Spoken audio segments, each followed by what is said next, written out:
Baghdad میں ایک بزرگ تھے تو درزیوں کا کام کرتے تھے. اللہ کے نبی حضرت ادریس علیہ السلام بھی درزیوں کا کام کرتے تھے. خوش ہوئے نا بات سن کے؟ پیشہ کوئی بھی برا نہیں. ایک برا ہے وہ ہے ہاتھ پھیلانا. اس کے علاوہ کوئی پیشہ برا یہ برا نہیں، یہ ہاتھ پھیلانا برا ہے. حضرت شیخ محمد بن حسن کہتے ہیں کہ وہ بزرگ جو تھے نا، امام غزالی نے لکھا ہے، وہ درزیوں کا کام کرتے تھے. تو اس زمانے میں نا کھوٹا سکہ بھی کبھی کبھی آ جاتا تھا. کھوٹا سکہ پرانے لوگوں کو تو پتا ہوگا، چلو نوجوانوں کو بتا دیتا ہوں. چاندی کے سکے ہوتے تھے تو اوپر سے جب وہ کھس جاتا تھا نا نمبر، تو اس کو کہتے تھے اب کھوٹا ہو گیا. کیوں جی بزرگوں ایسے ہی ہے. وہ کھس جاتا تھا تو کہتے تھے سکہ، تو وہ چلتا نہیں تھا کہیں بھی. تو وہ بابا جی کی دکان مشہور ہو گئی تھی کہ وہاں کھوٹے سکے بھی چل جاتے.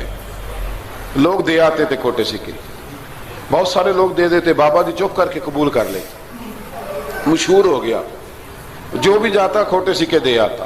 بابا جی قبول کر لیتے. پھر شام کو نا گھوڑے پہ بیٹھ کے جاتے اور دریا میں بہا. ایک دن کچھ بندے کھوٹے سکے لے کے آ گئے تو بابا جی ابھی مصلے پہ تھے، نماز پڑھ رہے تھے. تو بیٹے نے کپڑے دیے تو کھوٹے سکے وصول کیے. تو وہ کھوٹے سکے دینے والا شخص کھوٹے سکے دے رہا تھا. تو وہ بچہ کہنے لگا تم نے بڑی عرصہ بیوقوف بنایا میرے ابا کو، کھوٹے سکے دے لے جاؤ. کہنے لگا تمہیں واقعی نہیں پتا چلتا کھوٹے ہیں؟ کہا ابا جی کا نہیں مجھے پتا، پر مجھے تو پتا ہے نا. اور میرا ابا شام کو کھول کے دیکھتا ہے تو پھر جو کھوٹے کھوٹے ہوتے ہیں انہیں دریا میں بہا کے آتا ہے. لے جاؤ اپنے. اتنی دیر میں بزرگ نماز سے فارغ ہوئے. کہنے لگے نہیں نہیں بیٹے رکھ لے، کھوٹے ہی رکھ لے. سننا بات. کہا جناب کیوں؟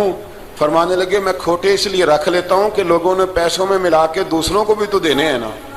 تو میں چاہتا ہوں چلو باقی لوگ نقصان سے بچ جائیں، ہمارا تو گزارا ہو ہی رہا ہے. باقی لوگ نقصان سے بچ جائیں. اور فرمایا پھر میں شام کو جا کے دریا میں ڈال کے آتا ہوں کہ کہیں میری اولاد بھی ان کو آگے نہ چلا دے. میں چاہتا ہوں کہ اور لوگ اس کام سے بچ جائیں. درویش کہتے ہیں کہ جب اس بابے کا آخری وقت آیا نا تو جو اس نے جملہ کہا میرا کلیجہ پھٹ گیا. آخری وقت جو اس نے دعا مانگی تو فرماتے ہیں میرے اندر وجد اور کیف کی صورت پیدا ہو گئی. فرماتے ہیں ان بزرگوں نے اپنے آخری وقت دعا مانگی، اے اللہ میں نے ساری زندگی کھوٹے سکے قبول کیے تاکہ تیرے بندے شر سے بچ جائیں.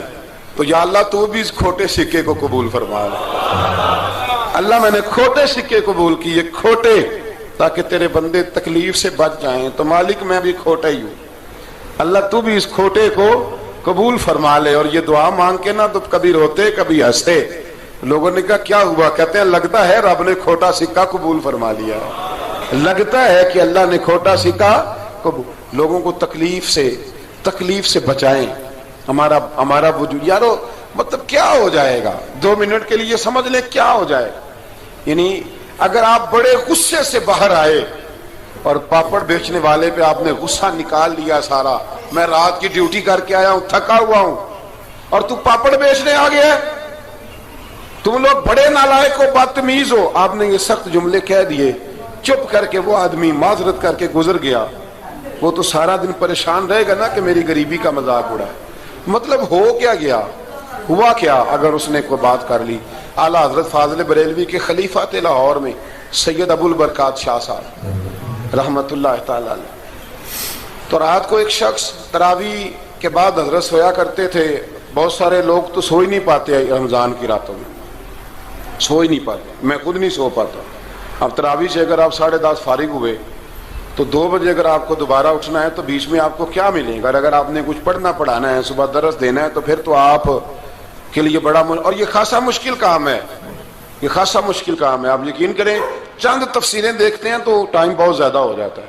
وہ پھر آگے سننے والوں پہ بھی ڈیپینڈ کرتا ہے ان کے مزاج مبارک کس طرح کے. سید صاحب رحمت اللہ علیہ نا عشاء کی نماز کے بعد تراویح پڑھ کے تو کچھ عبادت کی، کچھ مطالعہ کیا، صبح درس دینا تھا تو تھوڑی دیر کے لیے بوڑھے آدمی تھے، تھک گئے تو سو گئے. ایک بندہ نہ کہیں گیا ہوا تھا تو واپس آیا تو اس نے دروازے پہ دستک دی. تو سید صاحب کے بیٹے تھے، بخاری شریف کی شرح لکھی، بڑے عالم تھے سید محمود رضوی صاحب رحمت اللہ. رضوی صاحب کہتے میں نے دروازہ کھولا، میں نے کہا ہاں جی بولو. کہنے لگا جی میں نے سید صاحب سے ملنا ہے. مفتی اعظم پاکستان تھے وہ، لاہور میں حزب الاناف ادارہ تھا، سید ابو البرکات شاہ. میں نے حضرت صاحب سے ملنا ہے. تو کہا کوئی حکم ہو تو مجھے نہیں, میں نے انہی سے ہی ملنا ہے. یہ بھی بڑا مسئلہ ہوتا ہے, میں نے انہی سے ہی ملنا ہے. چلو ٹھیک ہے جی, انہی سے مل لو. تو کہتے ہیں اتنی دیر میں نا سید صاحب بھی اٹھ کے آ گئے. محمود کون آیا؟ تو اس نے کہا حضور میں آپ کا ایک عقیدت مند ہوں, تو میں کہیں گیا ہوا تھا تو ابھی واپس آیا ہوں, تو مسئلہ نا کئی دفعہ پوچھنا کرتا ہوں تو بھول جاتا ہوں, ذرا بات کی نزاکت کو دیکھنا, بھول جاتا ہوں. تو یاد آیا تھا تو میں نے کہا چلو ابھی پوچھ آتا ہوں, گزر رہا تھا یہاں سے. میں پوچھو. کہنے لگا جی پوچھنا یہ تھا کہ جس نے فرض جماعت کے ساتھ نہ پڑھے ہوں رمضان میں, تو کیا وتر جماعت سے پڑھ سکتا ہے؟ مسئلہ پوچھنا تھا. علامہ محمود رضوی صاحب کہتے ہیں مجھے بڑا ہی غصہ آیا. میں نے کہا کہ پتہ نہیں کوئی اس وقت مشکل آ گئی ہے جو رات کو آیا ہے. کسی وقت انسان رات کو طلاق دے بیٹھتا ہے, کوئی ایسی بات ہو جاتی ہے تو عالم کے دروازے پر, یہ تو عام سا مسئلہ ہے, سویرے بھی پوچھ لیتا. اتنی تکلیف دی اس نے, کتنی بڑی اذیت ہے. اور ایسے ہوتا ہے, ہم نہیں احساس کرتے کہ یار تھوڑا سا دیکھ لیں, ماحول کو دیکھ لیں, طبیعت کو دیکھ لیں. مجھے بڑی اچھی طرح یاد ہے کہ میں نے ایک دفعہ نا ایک عالم سے مسئلہ دریافت کیا, وہ ہمارے استاد تھے, تو مجھ پہ ناراض ہوئے. میں بڑا پریشان ہوا کہ پوچھی تو میں نے دین کی بات تھی, تو استاد ہی ناراض ہو گئے. استاد واپس آیا تو یہ کہنے لگے تمہیں پتہ ہے میں شوگر کا مریض ہوں. میں بڑی تکلیف میں تھا, اور میں نے نماز کے لیے میں جلدی کیوں اٹھ کے چلا گیا تھا, میں نے ایک روٹی کھانی تھی, مجھے کچھ ہو رہا تھا. تو اب میں اگر تجھے انکار کرتا, دین کی بات تھوڑا دیکھ لیا کرو, مزاج کو سمجھ لیا کرو, تم سمجھتے نہیں, احساس نہیں پیدا کرتے.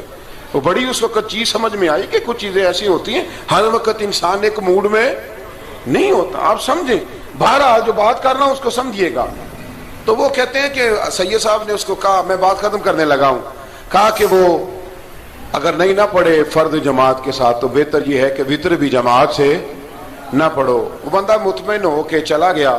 سید صاحب اپنے کمرے میں چلے گئے تو علامہ صاحب کہتے ہیں مجھے بڑا غصہ آیا. میں نے اس کو بلایا, میں نے کہا کہ کیا تیری جان کے مصیبت میں آئی ہوئی تھی, اسی وقت ہی مسئلہ پوچھنا تھا, اسی وقت ہی پوچھنا تھا, دن نہیں چڑھنا تھا, یا تجھے حضرت اسرائیل بتا گئے تھے کہ تیری آخری رات ہے؟ کہتے میں نے پورا غصہ نکالا اس کا.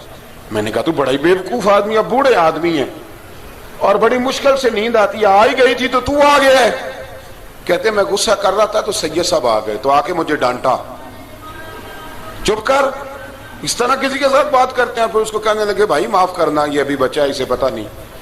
کہتے ہیں پھر مجھے کمرے میں لے گئے اور بہت بڑا ہی جملہ کہا. اگر آپ اپنا کلیجہ ٹھنڈا کرنا چاہیں نا تو اس طرح بھی کر سکتے ہیں. بہت بڑا جملہ کہا. کہنے لگے معبود مسئلہ تو میں نے بتایا, تمہیں کیا تکلیف ہوئی؟ اور پھر فرمانے لگے شکر کرو اللہ کا, اس دور میں بھی کوئی دین کی بات پوچھتا ہے. شکر کرو اللہ کا, اس دور میں بھی کوئی دین کی بات پوچھتا ہے. شکر کرو اللہ کا, کوئی دین کی بات پوچھتا ہے, ورنہ تو لوگ پوچھتے ہی نہیں. تو اگر آپ خوش کرنا چاہیں اپنے آپ, تو آپ سائیکل والے پہ غصہ کرنے کی بجائے یہ بھی تو کہہ سکتے ہیں نا شکر ہے رزق حلال کما رہا ہے, مانگ کے نہیں کھاتا, شکر ہے یہ محنت کر رہا ہے اپنی. تو آپ اپنے ذہن کو اس طرح کا بنائیں, سوچ کو اس طرح کا بنائیں.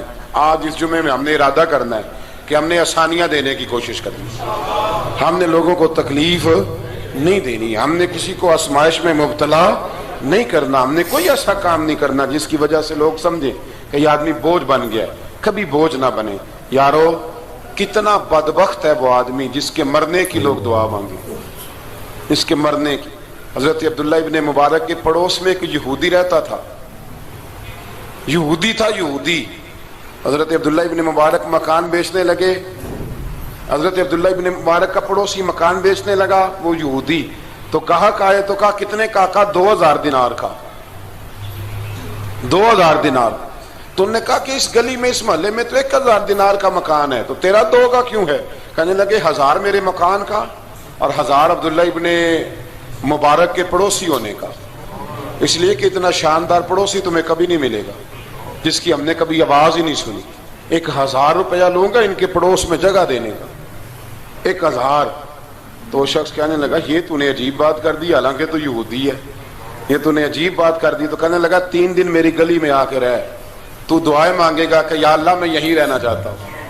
وہ دعائیں مانگے گا کہ اتنا اچھا انسان, اتنا خیال رکھنے والا, اتنا خیال والا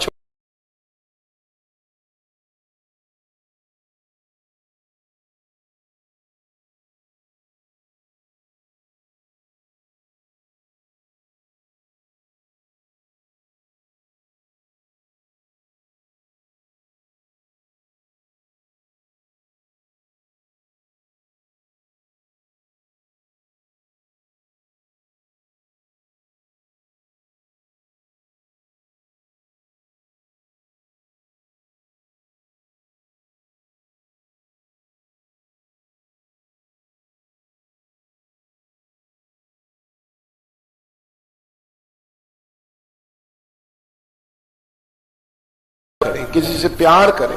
اور یارو چھوڑو مزدور بن جاتے ہیں. شیخ سعدی کہا کرتے تھے جب سے مخدوم بناؤں نا لوگوں سے خدمت کرانے لگاؤں مزہ ہی نہیں آیا. مزہ تو تب آیا ہے کبھی نانی کی خدمت, کبھی دادی کی خدمت, کبھی ابا کی خدمت, کبھی اس کی خدمت. کہتے ہیں وقت گزرا تو پھر استادوں کی خدمت, پھر اللہ نے موقع دیا تو پھر پیروں کی خدمت. اور کہتے ہیں میرا تو دل کرتا ہے میں مریدوں کی بھی خدمت ہی کروں, میرا تو دل کرتا ہے میں شاگردوں کی بھی خدمت ہی کروں. کہتے ہیں جو مزہ خدمت میں آیا ہے وہ خدمت کرانے میں یہ مزہ بھی لینے کی کوشش کریں. آج نا مخدوم بڑے ہی بن گئے ہیں, مخدوم بڑے ہی بن گئے, کس کس کی بندہ خدمت کرے. تو اس طرح کریں, کچھ خادم بھی تو پیدا ہونے چاہیے نا, کچھ خادم بھی پیدا ہونے چاہیے. مہمان خصوصی بڑے ہو گئے, کوشش ہونی چاہیے کچھ عام سے بھی مہمان بنے, عام سے بھی, جو خاص مہمان نہ ہوں, جن کا ارادہ ہو کہ نہیں ہم نے پیار ہی بانٹنا ہے. دعا ہے رب کریم کی بارگاہ میں اللہ خوبصورت دین پر خوبصورتی سے عمل